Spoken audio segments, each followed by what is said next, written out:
Charles Barkley right to criticize the Lakers medical staff? I don't think so, and here's why. The day before, Barkley was a savage, calling Anthony Davis street clothes as a nickname because he's always injured. And then the next game, he was critical of the Lakers medical staff for allowing Davis to try and play through a minor groin strain. He didn't make it. Davis left halfway through the first quarter, didn't look very good. And Barkley was critical. On the surface, I get it.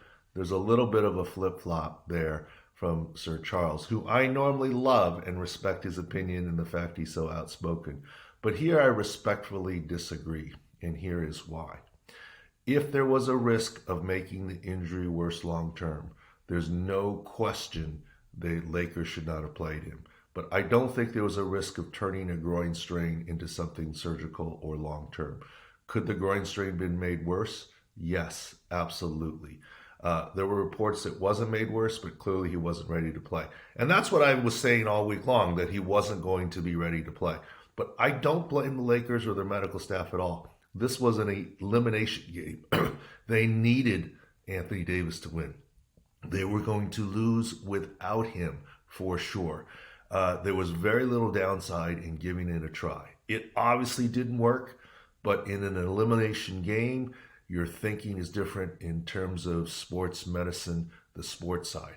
Of course, if there was long-term risk of this injury leaking into next season, he should not have played. I don't think that existed with this mild groin strain. It didn't happen. The Lakers, quote, got away with it from the medical perspective, but of course it didn't work in the end, and the Lakers are eliminated. So here's one incident where I respectfully disagree with Sir Charles.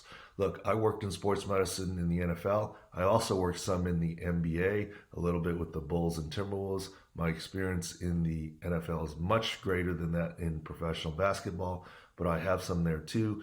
I can give you this insider knowledge that that's what they were thinking. Of course, no insider information. Look, I'm the guy who Phillip Rivers 6 days after a knee scope torn ACL in that AFC Championship game in a brace. Now, Phillip finished the game, played fairly well. There was some risk involved, but it was informed consent. I'm sure the Lakers medical staff did the same for Anthony Davis, and they just wanted to try. So maybe, in a weird way, Sir Charles's comments from the previous game, calling Anthony Davis street clothes, actually spurred him on to prove Charles wrong, where he wanted to try and play. Who knows? In any case, no harm, no foul, but the Lakers in any case are eliminated by the Suns.